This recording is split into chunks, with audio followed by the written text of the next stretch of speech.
Welcome to the Jungle Lab.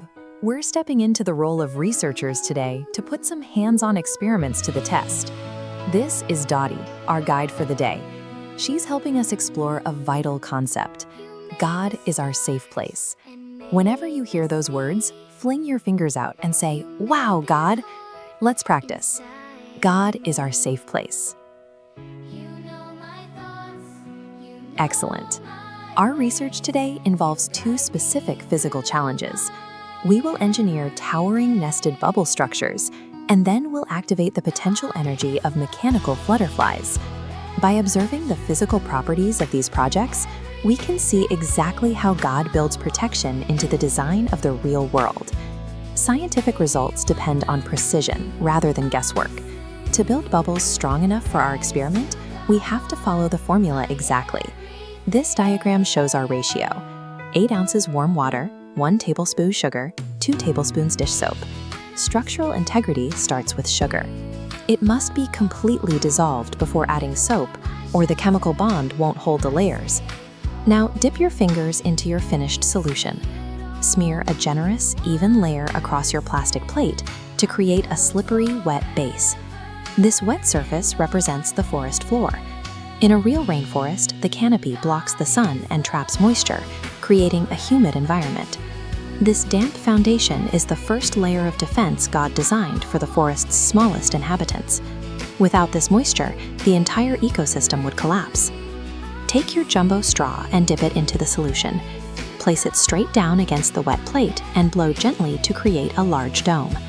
This outer bubble acts like the primary rainforest canopy, a giant overarching shield that buffers the world below from the elements. To add a second layer, your straw must be completely wet. This allows it to slide through the bubble's wall without disrupting surface tension. Watch the boundaries carefully. If the inner bubble expands until it touches the outer wall, the two surfaces will merge and pop instantly. If your structure fails, simply wipe the plate clean and try again. Practice is how scientists refine their technique.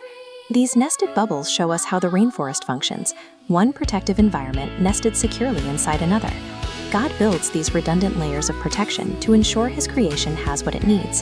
He is our safe place. Wow, God. Let's move from fluid dynamics to mechanical energy. We're going to examine the colorful flutterfly and how it handles pressure. Charging this mechanism requires a specific motion. Wind the wings counterclockwise exactly 35 times to store potential energy. Keep the toy held away from your face. If you have long hair, ensure it stays outside the safety zone to avoid spinning gears. Once the flutterfly is fully wound, press it tightly between your palms. You are essentially sealing it inside a protective chamber. This action mirrors a natural biological shield. When a caterpillar reaches its most vulnerable stage of change, it spins a physical cocoon to hide itself from predators like birds. Your hands are acting as that cocoon right now, keeping the fragile energy inside safe from the outside world.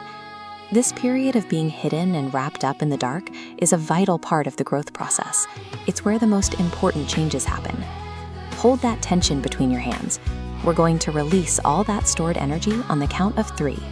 1, 2, 3. Pull your hands apart. The flutterfly springs upward as that stored energy finally takes flight. The mechanics of that launch are beautiful. God is our safe place. Wow, God. The same intentional engineering that keeps a caterpillar secure in a cocoon or buffers a rainforest floor is at work in our lives too. Just as God provides a physical shield for nature, He provides a sanctuary for us when we face pressure or fear. From the chemical stability of a bubble to the security of our own hearts, God is our ultimate safe place. Wow, God. Keep using your curiosity to explore His world. I'll see you next time.